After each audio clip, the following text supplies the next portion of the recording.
भाई कहने को तो हम कह देते हैं कि एसएससी सीजीएल हम तैयारी कर रहे हैं और कोई सी भी पोस्ट मिल जाए यार, मैं मतलब किसी एक स्पेसिफिक पोस्ट के लिए मैं तैयारी नहीं कर रहा।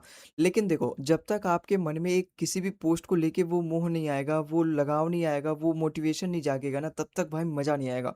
भाई अगर मैंने आपसे पूछा चलो यार कि आप एसएससी सीजीएल की तैयारी करने चाहते हो और कर रहे हो और क्या बनना चाहते हो, तो अगर आपके अंदर से आवाज़ आ रही है ना भाई मैं इनकम टैक्स इंस्पेक्टर बनना चाहता हूँ, तो एक फीलिंग आती है यार इनकम टैक्स इंस्पेक्टर सोच के। एक एएसओ नेमी अगर मैं बनना चाहता हूँ तो यार एक एक टारगेट होता है कि नहीं इससे नीचे नहीं जाना मेरे को। और पूरी जर्नी के दौरान मेरे अंदर एक ये रहती है कि हाँ मुझे एएसओ नेमी के लिए तैयारी करना है। ऐसा नहीं कि कोई सा भी पोस्ट मिल जाए। हमें अपने आप को ना एकदम मजबूत रखना है भाई, हर उसमें हर सिचुएशन में। और ये तभी हो पाएगा जब हमारा टारगेट, हमारा जो गोल है ना एकदम एकदम फोकस्ड है। और वो तभी होगा जब हम एवरेज ये सारी चीज़ें, सारी नौकरी के बारे में हमें पता होगा। आज की इस वीडियो में मैं आपको टॉप 5 ऐसी पोस्ट बताने वाला हूँ जिसमें सबसे ज़्यादा सैलरी है, पावर अच्छी खासी है, प्रमोशन भी ठीक-ठाक है और मतलब बहुत कुछ, ठीक है? तो ख़ैर आज की इस वीडियो को स्टार्ट करते हैं। सबसे पहला जो पोस्ट आता है ना डब्ल्यू, देखो जिसको ना ट्रैवलिंग का थोड़ा-सा ज़्यादा शौक है और अच्छी सबसे ज़्यादा सैलरी भाई इसी वाली पोस्ट में है। लेकिन इसका ना जो काम होता है ना वो ज़्यादा ऑफ़िस में बैठ के एक डेस्क वर्क नहीं होता है। जैसे एएसओ का होता है, सीएसएस का हो सीएसएस में, एमईए में इन सब का काम जो मोस्टली वर्क होता है वो डेस्क वर्क होता है। लेकिन इसका काम जो डब्ल्यूओ का होता है, असिस्टेंट ऑडिट ऑफ़िसर, इसका जो काम होता है ना वो किसी भी कंपनी में जाके अकाउंट वगैरह का काम देखना या फिर ऑडिट वगैरह करना, चेक करना कि तुमने टैक्स वगैरह सही से भरा है कि नहीं। ये सारी चीज़ों से रिलेटेड ऑडिट वगैरह करते हैं कि हाँ, ये बिल्कुल सरकार के नियमों का पालन कर रहे हैं कि नहीं।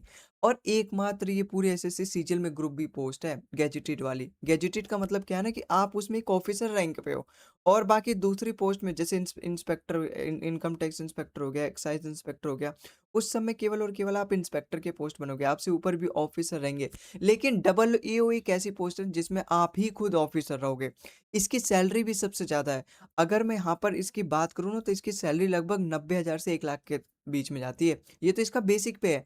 मतलब इसके हिसाब से आपकी सैलरी डिसाइड होगी। अभी तो इसमें आपका डीए जुड़ेगा। डीए का मतलब होता है 15% डियरनेस अलाउंस जुड़ता है, महँगाई भत्ता जुड़ता है। एचआरए मतलब हाउस रेंट अलाउंस, इसका कम से कम 25% जुड़ता है। इसी का 15% इसका जुड़ेगा और 25% इसका एचआरए मिलेगा और लगभग 8 से 10% आपको इसी 47,600 का टीए मिलता है। तो कुल मिला के आपकी सैलरी जो हो जाती है ना 85 से 90, 90 से 1 लाख हज़ार, 1 लाख के आसपास हो जाती है। आपकी सिटी पे डिपेंड करती है ना भाई, आप टियर 1 सिटी में हो, टियर 2 सिटी में हो। तो अगर मैं टियर 1 सिटी की बात करूँ तो आपकी सैलरी आराम से भाई 95,000, 1 लाख के आसपास रहती है। प्रमोशन की बात करूँ तो यहाँ पे प्रमोशन देखो ठीक-ठाक है। एसएससी सीजीएल की अगर मैं लगभग सारी पोस्ट के बारे की बात करूँ ना अगर, तो सबका जो एक्चुअली में प्रमोशन है वो लगभग 6 से 8 साल या फिर 8 से 10 साल के बाद ही होता है। तो प्रमोशन तो देखो इतना स्लो है। लेकिन एक बात अच्छी है कि हर साल आपकी जो सैलरी है ना वो इंक्रीमेंट होता है। 3 से 4,000 हर बार बढ़ते रहता है, तो उतना भी मतलब बेकार नहीं लगता, उतना भी ऐसा नहीं लगता कि हम एक ही जगह अटक गए हैं। और सबसे अच्छी बात है ये इस वाली पोस्ट में आप कभी बोर नहीं होगे। क्यों? क्योंकि आपको अलग-अलग जगह जाना पड़ेगा। आपके कभी इस कंपनी में जाओगे, कभी उस कंपनी में जाओगे और वहाँ की कंपनी फिर आपको 5 स्टार होटल में रखेगी, अच्छा खाना देगी, अच्छा व्यवहार करेगी और एकदम आपको एक ऑफ़िसर, एक अधिकारी की तरह ट्रीट करेगी। तो अपने आप में बेस्ट जॉब है, अभी तक आपने कुछ डिसाइड नहीं किया ना, लेकिन इसके लिए ना बहुत सबसे हाई कट ऑफ चाहिए होता है भाई, 170 लेकर आना पड़ता है आपको प्री में ही।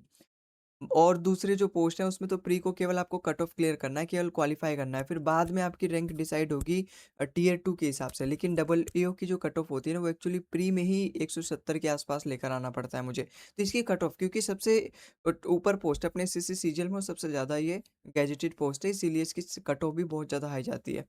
दूसरा है अपना assistant section officer, most demanding post है भाई एसएससी सीजीएल की। ऐसा क्यों है? क्योंकि इसमें सबसे आरामदायक काम है।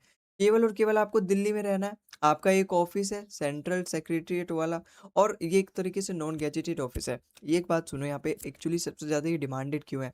यहाँ पे सबसे ज़्यादा डिमांडेड ये इसलिए, एक तो दिल्ली में है ये और आपको एकदम प्रॉपर डेस्क वर्क करना है। फाइल वर्क करना है, नोट वर्क करना है, ड्राफ्ट वगैरह करना है। कोई यहाँ पे फील्ड वर्क नहीं है, कोई यहाँ पे पब्लिक डीलिंग नहीं है, कोई भी आपको ज़्यादा इतना काम का स्ट्रेस नहीं है। 9 बजे आओ और 5 बज के 1 मिनट से पहले ही निकल जाओ, एकदम 5 बजे ही निकल जाओ और एकदम फील्ड वर्क बिल्कुल नहीं है, केवल फाइल वर्क करना है। अच्छी सैलरी है, देखो यहाँ पे 44,900 है। अभी इसका हमने बेसिक देखा था 47,600 सबसे ज़्यादा इसी की होती है। अब जितना भी आप देखोगे ना 44,900 है। अगर मैं इन हैंड की बात करूँ तो इसकी सैलरी लगभग 80,000 प्लस के आस-पास आ जाती है अप्रॉक्स। इसकी पोस्टिंग हमेशा दिल्ली में होती है और दिल्ली है क्या टियर 1 सिटी है। तो इसकी इन हैंड सैलरी की अगर मैं बात करूँ तो लगभग 80,000 के आस-पास आ जाती है। और वो कैसे?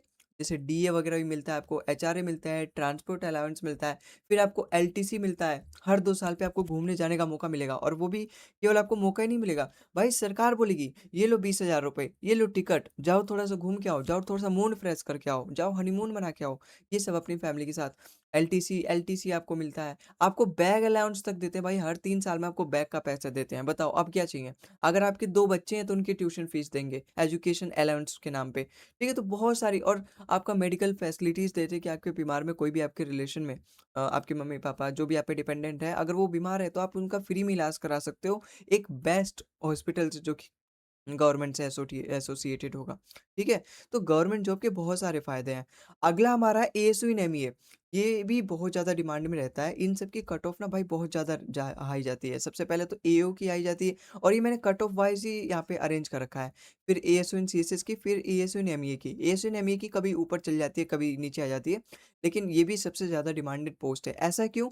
बिल्कुल, सारा चीज़ यहाँ पे ना एएसओ से सिमिलर है। मतलब जो अभी हमने सीएसएस देखा था कि इसमें भी आपको वही 80,000 के आसपास सैलरी मिलेगी, वही सारा काम रहेगा, फाइल वर्क करना होगा, ड्राफ्टिंग करना होगा, वही आपका ये मिलेगा आपको सीएलटी मिलेगा और टीएलसी मिलेगा आपको, ट्रैवल्स अलाउंस, एजुकेशन अलाउंस मिलेगा, आपको मेडिकल फैसिलिटीज़, वही सारी चीज़ें मिलेंगी।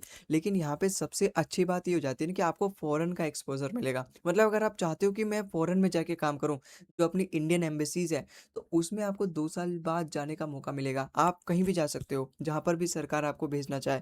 जैसे अगर आपका मान लो आ गया रसिया का, अमेरिका का, दुबई का, बगदाद का, पाकिस्तान का भी आ सकता है। ऐसा नहीं कि हमेशा अच्छे देश आते हैं। तो वो आपकी सीनियरिटी पे डिपेंड करता है, आप कितने 1 साल के एक्सपीरियंस हो। स्टार्टिंग में आपको छोटे-छोटे कंट्रीज़ में भेजते हैं, यही आस-पास के ईरान हो गया, बगदाद हो गया और जब थोड़ा-थोड़ा आपकी एक्सपीरियंस बढ़ती जाएगी, तो एक समय ऐसा भी आएगा कि आपको रसिया में भेजा जाएगा और सबसे अच्छी बात ये होती है ना भाई जो जिस देश में आपको भेजा जाता है ना वहीं की सरकार आपको सैलरी देती है और वो सैलरी फिर अपने कंट्री के जीडीपी के हिसाब से देती है अपने कंट्री के जैसे आपका इंडिया में अगर यहाँ पे सैलरी 80,000 है ना भाई तो अगर आप रसिया में सपोज काम कर रहे हो तो आपकी सैलरी लगभग लगभग 2.5 से 3 लाख हो जाएगी और आप बचा भी लोगे क्यों क्योंकि वहाँ का रहने का खर्चा सब सरकार उठाती है आपके बच्चों की फीस आपके हॉस्पिटल और मेडिकल की फीस आपके सब कुछ मैक्सिमम जो आपका जो ज़्यादा ज़्यादा खर्चा होने वाला होता है वो सब सरकार उठा लेती है। तो आप बचा भी सकते हो और यहाँ पे अपने परिवार को भी भेज सकते हो, तो बहुत ज़्यादा फ़ायदा होता है भाई। बाकी और सारी चीज़ें तो यहाँ पर सेम ही है, आपका काम यहाँ पे केवल फ़ाइल का करना है, मिनिस्ट्री का करना है, फॉरेन मिशन। जब आप विदेश में जाते हो ना, तो वो इंडिया की तरफ से जाते हो। एक इंडिया का राजदूत बन के जाते हो, वहाँ के इंडिया का जो एम्बेसी होगा, जो भी इंडिया का ऑफ़िस होगा, जिसमें सारे एक्सटर्नल अफ़ेयर, जो भी मिनिस्ट्रीज़ होती हैं इंडिया से और वो कंट्री से जो भी बीच में देखो यहाँ पे इस तरीके से अगर आप एम्बेसीज़ में जाओगे तो कई सारे कंट्री के झंडे लगे होते हैं, इस तरीके से फ्लैग्स लगे होते हैं और इसका मतलब ये तो यहाँ पे कई सारे कंट्रीज़ के एम्बेसीज़ हैं, कई सारे कंट्री के ऑफिसेज़ जहाँ पर वो आपस में बात करते हैं, एक-दूसरे से जो भी ट्रीटीज़ वगैरह, रूल वगैरह वो बनाते हैं और एक-दूसरे से वो एसोसिएट करते हैं, ठीक है? तो उसमें भी आपका बहुत बड़ा रोल रहता है। अगला पोस्ट है हमारा इनकम टैक्स इंस्पेक्टर। भाई, भारत में कोई इनकम टैक्स इंस्पेक्टर बाकी जो पोस्ट है ना, वो लेने का केवल यही नुकसान है कि उन पोस्ट के बारे में कोई जानता नहीं है, बहुत कम जानते हैं, जो तैयारी करता है, जो पढ़ा लिखा है वही जानता है। लेकिन इनकम टैक्स इंस्पेक्टर ना गाँव में भी किसी जाके बच्चे से पूछ लो भाई मैं इनकम टैक्स इंस्पेक्टर हूँ। इतनी इज़्ज़त देगा आपको, इतनी रिस्पेक्ट करने लगेगा ना पूछो मत। क्यों? क्योंकि इसका नाम है भाई। फ़िल्में बन चुकी हैं इस पे, इतना ज़्यादा आपका रेड वग़ैरह मारते रहते हैं लोग तो लोग क्या इंस्पेक्टर लोग मारते रहते हैं तो इतना ज़्यादा मतलब ये पॉपुलर पोस्ट है ना, मतलब एक भोकाली पोस्ट बन चुका है। तो और इसकी सैलरी तो देखो वही है 75,000 के आस-पास इसकी सैलरी है। इनकम टैक्स डिपार्टमेंट है, सबसे मोस्ट इम्पोर्टेंट डिपार्टमेंट है भाई फाइनेंशियल फाइनेंशियल ट्रांज़ैक्शन जहाँ पर होता है वो सरकार का सबसे मोस्ट इम्पोर्टेंट डिपार्टमेंट होता है। तो सोचो आप सबसे मोस्ट इम्पोर्टेंट डिपार्टमेंट में हो। मोस्ट इम्पोर्टेंट डिपार्टमेंट का आप इम्पोर्टेंट पार्ट हो। है ना? तो अपने आप में एक प्राउड वाली बात है कि हाँ, मैं सरकार के किसी काम आ रहा हूँ, वो भी सबसे मोस्ट इम्पोर्टेंट। अगर मैं यहाँ पे काम की बात करूँ तो यहाँ पे मतलब एकदम स्ट्रेसफुल वाला भी काम नहीं रहता, ठीक-ठीक काम रहता है। 9 से 5 आपको काम करना होता है और कभी-कभार आपको रुकना पड़ सकता है। आपको रेड पर भी जाने का मौका मिलता है भाई। हर 1 साल में लगभग 1 बार तो मिल ही जाता है। हर 1 से 2 साल में आपको 1 बार ज़रूर मिल जाता है और ना मोस्टली आपका 80% जो काम है ना, वो फील्ड वर्क नहीं होता, केवल और केवल डेस्क वर्क होता है। तो ये भी अच्छी बात है कि हाँ, 20% चलो फील्ड वर्क है, तो फील्ड का भी एक्सपोज़र मिलता है और 80% आपको डेस्क का भी मिलता है। ठीक है? सबको पसंद नहीं है ना फील्ड में जाने का, जिसको पसंद है फील्ड में वो एक्साइज़ इंस्पेक्टर वाला ले, पुलिस में जाए। तो यहाँ पे आपको काम क्या करना रहता है, आपको लोगों का टैक्स चेक करना रहता है। जो भी बड़ी-बड़ी कंपनियाँ हैं, उनका टैक्स चोरी करना, कि वो चोरी कर रहे हैं, बचा रहे हैं, किस तरीके से वो यहाँ पे घपला वगैरह कर रहे हैं, वो सब टैक्स से रिलेटेड वेरिफ़िकेशन आप करते हो कि हाँ, तुमने टैक्स दे दिया, बिल्कुल ठीक है। सिक्योरिटी से रिलेटेड वो वहाँ पे देखते हैं, उस कंपनी के जो भी टैक्स वगैरह रिलेटेड रहती हैं बातें। ठीक है?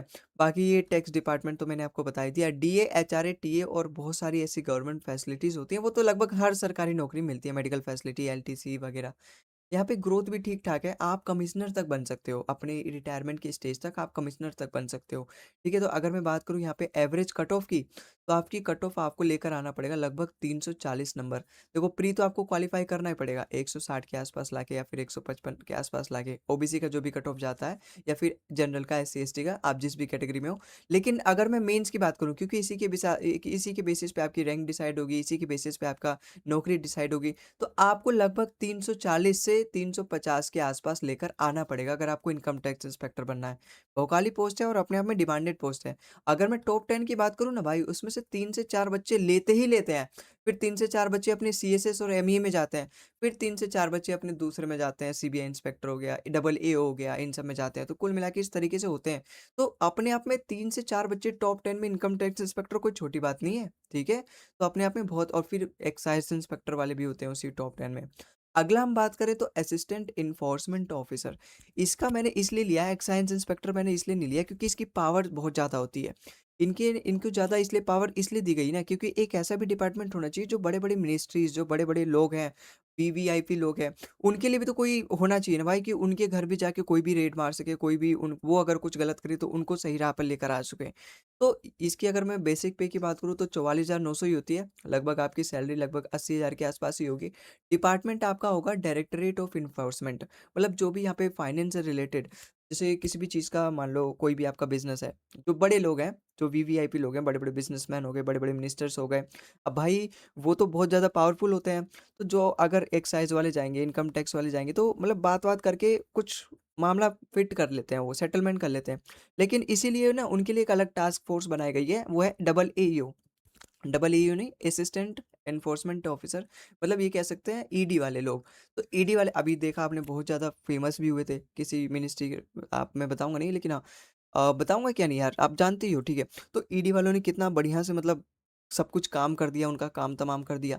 तो बड़े ही पावरफुल पोस्ट है अपने आप में, और जो भी ईडी में होता है ना, वो अपने आप में गर्व महसूस करता है कि हाँ, मतलब एक हम कुछ तो है भाई हमारे अंदर, मतलब ये एक पावरफुल है। अगर इनकम टैक्स और ये एक्साइज़ इंस्पेक्टर से देखें ना, तो वो खुद को ज़्यादा पावरफुल महसूस करता है, क्योंकि बड़े-बड़े मिनिस्टर्स के घर जाता है वो रेड मारने। ठीक है? वर्क प्रोफाइल की तो यही है, इन्वेस्टिगेशन करना, डॉक्यूमेंट करना, फाइनेंशियल डाटा। अच्छा, यहाँ पे जो भी रेड वगैरह मारते हैं ना भाई, वो फाइनेंशियल से रिलेटेड होता है, ऐसा नहीं कि क्राइम से रिलेटेड होगा, नहीं। वो फाइनेंशियल, जो भी उसने कहीं फाइनेंशियल घपला कर रखा होगा सरकार के साथ बहुत बड़ा। अथॉरिटी की अगर मैं बात करें तो इन्फोर्समेंट इन्वेस्टिगेशन, मतलब यही है कि आपको लॉ के अंदर रह के काम करना है। आपको नहीं, दूसरा वाला जो है उसको भी लॉ के अंदर लेकर आना है, लॉ के हिसाब से उसको चलाना है। बाकी फैसिलिटीज़ की वही basic facility, DA, DNS allowance, HRA, TA, तो कुल मिला के सब ऐड करके, अगर आप हाउस नहीं लेते हो, आप क्वार्टर नहीं लेते हो, आप डीएनएस अलाउंस तो ऐड हो गई, ट्रांसपोर्ट यूज़ करोगे तो आपको सब वो पेट्रोल का खर्चा सब सरकार उठाएगी, आपके बच्चों का ट्यूशन का फीस, एजुकेशन अलाउंस, ये सारी चीज़ें कुल मिला के आपकी जो सैलरी हो जाती है भाई 80,000 रुपये हो जाती है। प्रमोशन की बात करें तो आप एईओ बनोगे, फिर ऑफिसर रैंक पे जाओगे, मतलब अच्छी खासी प्रमोशन है यहाँ पे, और इस वाले में थोड़ा-सा फास्ट प्रमोशन है, अगर मैं ईडी की बात करूँ। बाकी की जो पोस्ट है अपनी, इनकम टैक्स इंस्पेक्टर हो गया, आईटी हो गया, एएसओ एंड सीएसएस हो गया, एमईओ, इसमें थोड़ा स्लो-स्लो प्रमोशन है, लेकिन ईडी में ठीक-ठाक प्रमोशन है आपका। वर्क स्टाइल की अगर मैं बात करूँ तो यहाँ पे ऑफिस प्लस फील्ड दोनों वर्क है। इनकम टैक्स पे क्या था, 80% आपका डेस्क था, 20% आपका फील्ड था, लेकिन यहाँ पे आपको लगभग बराबर मिल जाता है, क्योंकि कहीं न कहीं यहाँ पे इनको रेट मारना ही पड़ जाता है। तो ठीक है, तो ऑफ़िस प्लस फ़ील्ड वर्क इनका दोनों दोनों ही है। लेकिन अगर मैं बात करूँ, इसकी कट ऑफ इसीलिए बहुत ज़्यादा हाई जाती है क्योंकि ऐसे कई सारे बच्चे हैं क्योंकि इसके लिए अप्लाई करते हैं। मेन इसी के लिए तैयारी करते हैं क्योंकि उन्हें पावर में आना होता है और एक अच्छी सैलरी, अच्छी इज़्ज़त समाज में सब कुछ यहाँ पे आपको मिलेगी। और फील्ड वर्क भी उन्हें कहीं न कहीं लगाव होता है कि हाँ, बड़े-बड़े मिनिस्टर्स के घर जाके हम भी रेड मार सकते हैं। और ना तो और कोई आपको कुछ बिगाड़ नहीं सकता भाई, आप सरकार की तरफ से जा रहे हो। तो इसलिए इसकी कट ऑफ भी लगभग हाई जाती है, लगभग आपको 350 के आसपास नंबर लेकर आना पड़ेगा। आप ही बताओ ना, जितना प्रेस्टीजियस जॉब उसके लिए उतनी ज़्यादा कट ऑफ जाती है क्योंकि उसके लिए उतना ज़्यादा कॉम्पिटिशन हो जाता है ना भाई। अब हम देखेंगे एक ब्रीफ कंपैरिजन कि देखो डबल एओ के लिए ना आपको कम से कम 350 से 360 के आसपास प्री में लेकर आना पड़ेगा, मेंस में लेकर आना पड़ेगा। प्री तो आपको केवल क्वालिफाई करना पड़ेगा आपके कैटेगरी के हिसाब से। तो आपको एवरेज कट ऑफ लगभग ईडी की अगर मैं बात करूं 350 से 365 के आसपास भी आपकी कट ऑफ जाती है। एमईए की 345, इनकम टैक्स इंस्पेक्टर की यहाँ पे सबसे कम है 340 के आसपास, सीएसएस की 330 से 340। आप यहाँ पे मतलब इसकी कम है सबसे। लेकिन जैसे-जैसे इनकी डिमांड होती है ना भाई, हर साल अब बढ़ते जा रही है। हर साल अब 340, 350, 345 अब लगभग हर साल बढ़ती जा रही है 4-4, 5-5 नंबर पे। तो आपको अपना जो एवरेज कट ऑफ रखना है भाई, वो 350 प्लस ही रखना है। अगर आप इतना लेकर आते हो ना तभी आप समझो कि सेफ स्कोर है, वरना फिर आप झंझट में हो अभी। ना इधर के हो ना उधर को, कुछ भी हो सकता है भाई, कभी भी मामला पलट सकता है। अगर मैं इन हैंड सैलरी की बात करूँ तो डबल ईओ की भाई सबसे ज़्यादा होती है, लगभग 88,000 से 1 लाख तक जा सकती है। ये डिपेंड करता है कि आप कौन-सी सिटी में रहते हो, टियर 1 सिटी में रहते हो, टियर 2 सिटी में रहते हो। वर्क प्रोफाइल की मैंने आपको बताया, ऑडिट करना होता है किसी भी ऑफ़िस में जाके, कंपनी में जाके, वहाँ का जो भी अकाउंट वर्क होता है वो आप वहाँ पे चेक करोगे कि सब कुछ सरकार के दायरे में हो रहा है कि नहीं, सरकार का जो भी नियम है वो सब कुछ फ़ॉलो हो रहा है कि नहीं, ठीक है? कुछ ही दिनों के लिए यहाँ पे ये टूर रहता है, ठीक है? बाकी गवर्नमेंट एक्सपेंडिचर वो आपका सब कुछ प्रोवाइड करती है। अगर मैं ईडी की बात करूँ, एयू एंड ईडी का, तो इनका जो वर्क होता है वो इन्वेस्टिगेशन का होता है, इन्फोर्समेंट का होता है, जो भी रूल्स वगैरह रूल के हिसाब से चले, है ना? रूल का उल्लंघन ना करे, जो भी सरकार के नियम है कि अच्छे से टैक्स दे, घपला ना करे, सारी चीज़ें एकदम सरकार की नज़र में होनी चाहिए। वो सारा इनका काम होता है कि सब कुछ अपना जो यहाँ पे फाइनेंशियल वर्क हो रहा है किसी भी कंपनी के द्वारा, क्या वो सही से हो रहा है कि नहीं। अगर हम इनकी सैलरी की बात करें तो लगभग 75,000 से 85,000 के बीच इनकी सैलरी रहती है। एएसओ इन एमईए की अगर मैं बात करूँ ना भाई 82,000 से 90,000 रुपए, ये तो तब है जब आप इंडिया में रहोगे। अगर आप बाहर रहोगे तो आपकी सैलरी 2 लाख से 3 लाख के बीच में रहती है ना? तो बहुत अच्छी सैलरी होती है और काम तो इनका वही है, मिनिस्ट्री वर्क है, मतलब आपको फाइल से रिलेटेड काम करना है, ड्राफ्टिंग वगैरह करना है, कंप्यूटर में वगैरह डाटा वगैरह फीड करना है। एससी सीएसएस का देखो 330 से 340 और 82,000 रुपए, 90,000 रुपए इनका भी वैसे ही कट ऑफ जाता है। लेकिन सीएसएस में ये होता है ना कि आप यहाँ पे मतलब काम तो सेम है मिनिस्ट्री का, एमईए का, सीएसएस का। लेकिन यहाँ पे ये है कि आप हमेशा-हमेशा दिल्ली में ही रहोगे। आपको कभी भी विदेश जाने का मौका नहीं मिलेगा। सब कुछ सेम रहता है। बस एएसयू-एनएमई में आप विदेश भी जा सकते हो, सीएसएस में आप हमेशा-हमेशा दिल्ली में रहोगे, ठीक है? तो जो हमेशा इंडिया में रहना चाहता है, दिल्ली में रहना चाहता है, वो सीएसएस को चूज़ करे। अगर हम इनकम टैक्स इंस्पेक्टर की बात करें, तो इसकी सैलरी लगभग 75,000 से 85,000 के आसपास है और इसका वर्क लगभग 80% अपना डेस्क वर्क है और 20% अपना फील्ड वर्क है। इसमें आपका काम क्या रहता है, अगर आप फील्ड पे जाओगे, रेड मारोगे, जैसे आपने रेड मूवी देखी है, अजय देवगन की देखी होगी, उसी तरीके से आपको यहाँ पे रेड मारना होगा। और आपने कई बार पॉपुलर मूवीज़ वगैरह भी देखी होंगी और ये न्यूज़ वगैरह में तो आते ही रहते हैं कि यहाँ पे इतने लाख करोड़ का 400 हज़ार करोड़, ये सारे 400 करोड़, हज़ार करोड़, इस तरीके का मतलब नोटों का बंडल इन्हें मिला है और पूरा मतलब टैक्स की चोरी, ब्लैक मनी मिला है एक तरीके से। तो वो अपने आप में बड़ा ही मतलब मज़ा आता है अपने आप में, जब हम नौकरी में रहते हैं तो। जब है ना? दूसरी नौकरी अगर देखो प्राइवेट में, मान लो अगर आप पढ़ाई नहीं लिखाई नहीं कर रहे, तो वहाँ पे जाके आपको केवल मतलब बंडल ही ठेलना होता है। ऑफ़िस में जाके केवल डेली वही यार एक ही कंप्यूटर पे काम करना रहता है। बड़ा बोरिंग सा हो जाता है और हमें खुद जाने का मन नहीं करता यार 1-2 साल बाद। लेकिन इनकम टैक्स और ये जितने भी गवर्नमेंट है ना, इसका यही फ़ायदा है कि अगर हम काम कर रहे हैं ना भाई लंबे समय तक, तो हमें बोरियत नहीं होती क्योंकि हमारा जो काम है वो बदलते रहता है। यहाँ पे देखो ना, सीएसएस में आपका जो मिनिस्ट्रीज़ है ना, वो हमेशा डबल बदलते रहता है। कभी आपको रेलवे में भेज देंगे 3-4 साल के लिए, फिर आपका ट्रांसफ़र हो जाएगा, कभी इसमें हो जाएगा, आपके कोल एंड माइन्स में हो जाएगा, कभी किसी में, कभी फाइनेंस में, कभी किसी में भी भेजते रहते हैं आपको। तो आपकी मिनिस्ट्रीज़ चेंज होती रहती है भाई 3-4 साल पे। ट्रांसफ़र नहीं होता भाई, ट्रांसफ़र का मतलब दिल्ली से आप चाहोगे कि मैं चेन्नई पे आ जाऊँ, मैं नॉर्थ में आ जाऊँ साउथ से, तो ऐसे नहीं होता। आप एक बार जहाँ पर हो चुके हो, जहाँ पर लग चुके हो, आपको फिर ज़िंदगी भर वहीं रहना पड़ेगा। अगर आपको अपने होम पोस्टिंग लेनी है तो फिर आप फिर से पेपर दो, उसके हिसाब से रैंक लेकर आओ, फिर आपको मिलेगी। ठीक है?